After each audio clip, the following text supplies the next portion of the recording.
My name is Kirsty Stark and I'm the producer of Wastelander Panda and Wastelander Panda Exile. I finished high school and went to Flinders University where I did a Bachelor of Creative Arts in screen production. And during that time I focused on cinematography and camera department, so I spent quite a few years working as a camera assistant once I finished. And then started a production company because another cinematographer and I wanted to shoot on film and no one would let us at the time. So we did 2 short films and then Wastelander Panda came to me and I ended up producing that, which was the first project I'd ever produced, and found that I really loved the challenge of producing, so I became a producer from that point onwards. Wastelander Panda is a series about the last pandas that live in a post-apocalyptic wasteland. It originated from Victoria Cox, the director's love of open world video games like Fallout 3 and Borderlands 2, and she wanted to create a similar world on film, and eventually got to the point where Wastelander Panda was a rhyming joke and then became more serious over time, and we decided that we actually were going to make it. So Vic and Marcus McKenzie, who plays Archaeus the Panda, approached me about the project and we started from that point onwards. They were basically joking around I'll start that again. Victoria and Marcus were joking around about what they could do with this wasteland world that they'd created, and Marcus basically said, hey, how about Wastelander Panda? Because it rhymed. So it was a bit of a joke at the time, and then a few weeks later they realised that they kept coming back to that idea and really loved where it was going. So they developed it into more of a concept with a serious tone rather than a comedic one, and it became a lot bigger than they originally anticipated. So it's a pretty strange project. It's a panda in a post-apocalyptic wasteland, and the first thing anyone thinks when they see that is, oh well, it must be animated or it must be comedy, and it's neither animation or comedy. It's acted by people in panda suits, and then we dub the voices and add VFX to their faces later. So yeah, pretty unusual for what else is being made on Australian TV at the moment. So I started a small production company in 2010, and it was originally just meant to be a hobby business that we could run some short films through. So we made 2 short films and I shot one of them, and another cinematographer that I started the company with shot the other. And they had a little bit of success at festivals around Australia. But Victoria Cox, who's the director of Wastelander Panda, studied at the same university that I did, so I'd known her through a couple of projects in the past. And she basically approached me and said, look, I've got this idea. You guys have done short films. I don't know anyone else. Will you produce it for me? At the time, I had never produced anything and I didn't feel up to it. So I told her I'd help her make a little prologue pilot trailer, and then we'd hand it off to someone who had more experience and knew what they were talking about. But the project got so much momentum and I fell in love with it, so I've stayed on board ever since. Well, essentially throughout the 3-year process of working on Wastelander Panda, we went from a 3-minute teaser prologue that went online and had 100,000 views in 3 days, and then we went through a crowdfunding process and then a funding application process through the South Australian Film Corporation. We made 3 episodes, and then after those 3 episodes we teamed up with Madman Production Company in Melbourne, and they, together with us, applied to the ABC, and we ended up getting a series commissioned for iView. So I had a really steep learning curve throughout that process, but kind of stepped up every time we had a new budget and a new opportunity. And yeah, I've just got to the point where I've actually just finished my first feature film, which has been really exciting. We made a 3-minute kind of pitch trailer, and we were intending to show that to funding agencies and use it to hopefully get some money from them by proving what our concept was. We ended up putting it online and it had 100,000 views within 3 days, which we really weren't expecting at all. And once that momentum started happening, we thought, well, we should try and capitalize on this. So we set up the crowdfunding page straight away to try and get some income happening. And ended up raising over $25,000. So that was where we kind of proved that we had an audience who was willing to put some money in to see the project.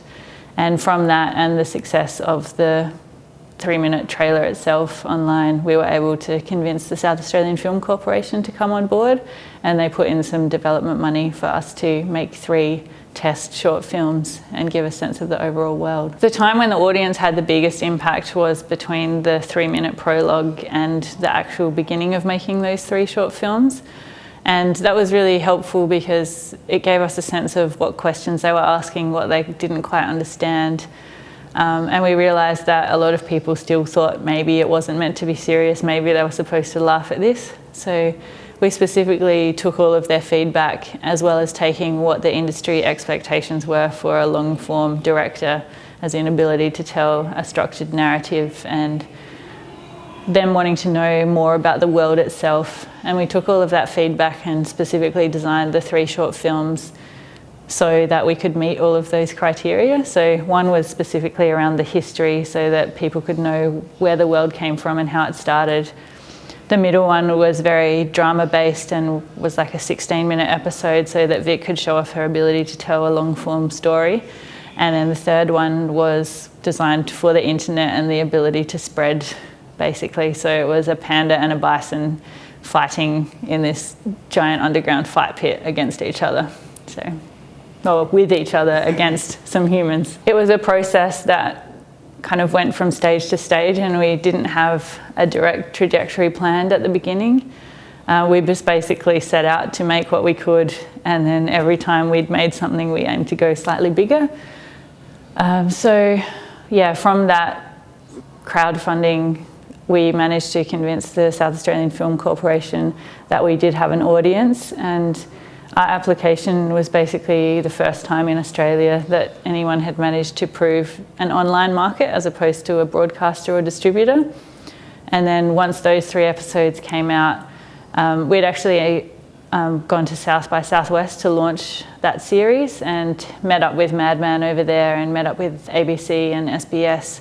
And they were just really interested in this new world of online creation and decided that it might fit well with their iView audience, trying to get a younger audience across to the ABC, but doing that through their digital platform. So we were also the first series specifically commissioned for iView, as opposed to going onto their broadcast channel and then to iView. We essentially started by making it of our own scrappy money, and then by the time we got to Exile, which was our second series, we had Madman Entertainment and ABC iView involved. So they came together to give us development funding, and through that we set up a writer's room and developed a concept that could be either 6 10-minute episodes for online, or collated into a 1-hour episode that could be shown on TV or at festivals. So it was keeping that flexibility there in case it ever went to broadcast or went to kind of a longer platform. So once we developed that, we went to Screen Australia and the South Australian Film Corporation, and between those 2 organisations and the ABC, they put up our production budget for the show, which sounded like it was a lot of money, and by the time you actually pay everyone award rates, we realised it was pretty similar to budgets we'd had in the past, when everyone was just working for free or putting their effort in and offering us help when they could. The other thing that was really interesting about that is once you have Screen Australia funding, you not only have to pay award rates for cast and crew, but you have to follow all the rules around travel and accommodation. So previously it had been like, oh, we'll just get a house and have 12 people sleeping on the floor in the living room on mattresses while we're out in the Flinders Ranges, whereas this time everyone we took had to have their own hotel room or be paid for their loss of, privacy. So yeah, we really had to think carefully about the budget and how we were going to structure it to ensure that we still got those great open landscapes that really sell the world, but also do as much as we could with our full crew in and around Adelaide. So we ended up shooting in places like disused quarries that were half an hour out of the city rather than...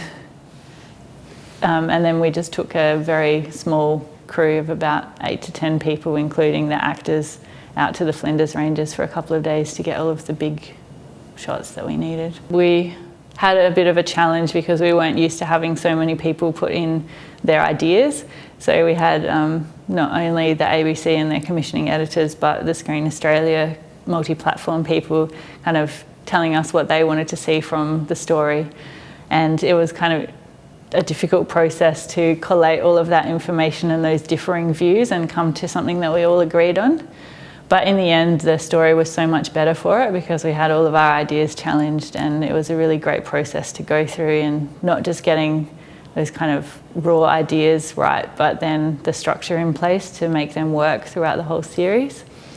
And in terms of money, like, you know, we couldn't complain because for the first time we were getting paid to make something that we really wanted to make. So, you know, you can always say, hey, it was great when we got to do it for free and go out and do whatever we wanted. But it was just, yeah, balancing that out and being really lucky and in a position where we were doing what we really wanted to do for a living as opposed to our hobby. I think the hardest part probably was the development stage and getting to a point where the ABC commissioning editors were happy, and the Screen Australia was happy, and we were also happy and felt that we were making something that was true to our original ideas and true to what our audience wanted.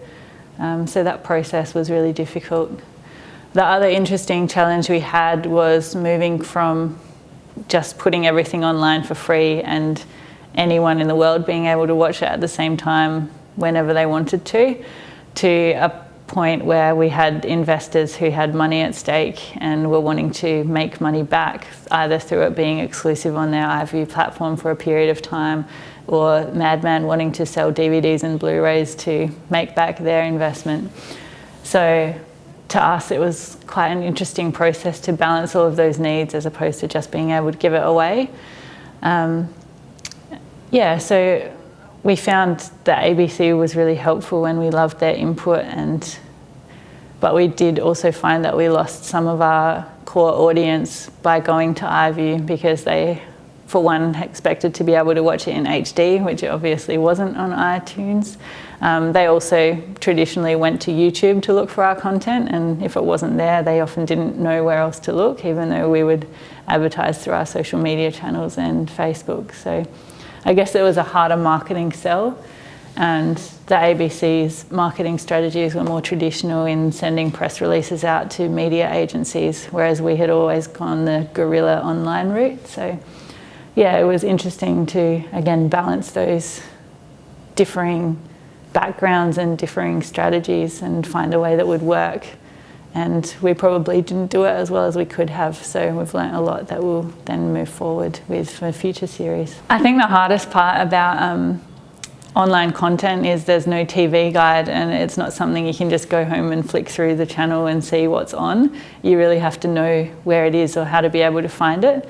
So to the ABC, where everything they had previously had was broadcast, they were used to, you know, someone just being able to discover their content by turning it on. And you can do that on the actual iView platform itself. But for anyone else to be able to discover it, it's a big step between reading your newspaper and then logging onto your computer and then going to iView and finding the content that you want. So we were trying to use, you know, the internet and online strategies that we'd used in the past of going out to big international websites where our niche audience already existed. And then there was that clash of whether the international audiences would write about it if it wasn't available for them to see, and it was only going to be available on iTunes, or not iTunes, iView. So we initially were kind of clashing in those areas, and we came up with a compromise where they released their traditional hold back period, and we were able to release internationally online at the same time as the iView series came out. But we just had to make sure that we geo-blocked Australia out of those other platforms so that the only place Australian audiences could access it was on iView. So yeah, it was a great opportunity for us to kind of teach them what we'd learned and for them to teach us what they'd learnt over many, many years of experience, and yeah, really teach each other and find balances between everyone's needs and wants for the project. So far we've found that we've had the most luck on YouTube, just because it's an international platform and it's really easy for a consumer to use rather than going through any loopholes and contracting processes to get it there. The downside to that is you obviously make little or no money from putting your content up online via YouTube. So we're trying to find that balance in that we made it available there initially. It's currently not online in Australia because we've just released a DVD and graphic novel box set, so we're trying to push those sales at the moment. But then we're hoping to put it back online eventually so that anyone can access it. Whereas overseas, we've so far sold to France and Germany, and they're releasing a subtitled version in France and a dubbed version in German, which is pretty awesome. We just heard the German voices in the trailer the other day. It's pretty cool. So it's about looking for those opportunities, and we're also looking at a potential paid option in the US as well, via one of their streaming platforms. Our original intention was to make a television series, and we made that 3-minute prologue with the intention of showing it to funding agencies and having them give us all the money we needed to, play out our dreams. And we were obviously very naive at the time. I'd never produced anything before, and Vic had never directed anything before. And once we had done that prologue, we sat down and worked out what the budget would actually cost to make a full-on TV series, and realised that it was completely out of our scope at the point we were at in our careers at the time. So a web series seemed like a natural way to capitalise on that audience we had found online with the prologue, grow that audience and keep building the story and the story world, and then move forward from there. And yeah, ABC, I guess, was a small part of that TV dream that we had originally, but we'd still really love to flesh it out into a longer form show rather than just 10-minute episodes if we ever get the chance. We haven't really had a lot of issues with piracy. I think partly because we did make it available in the first instance for free. So ABC iView is obviously a free platform, and their fee came from the fact that they commissioned the series. So we did make money on it even though they ended up showing it for free. And then overseas, we released it initially on YouTube just to satisfy our international fans who'd been with us from the beginning. But we didn't actively promote the series in other countries, this most recent one. So we've still got the opportunity to split territories and take down YouTube in each territory as it sells. So yeah, we have managed to sell France and Germany so far, and we're hoping that other options will become available. And because we haven't really pushed the marketing in those territories yet, it seems like most distributors and broadcasters don't really seem concerned about the fact that it has been online, as long as it won't be online when they're trying to use it. We put our 3-minute prologue online, and it became quite popular amongst our family and friends, and they started sharing it. So within a day we'd had, 3,000 or 4,000 views, and we were quite excited about it.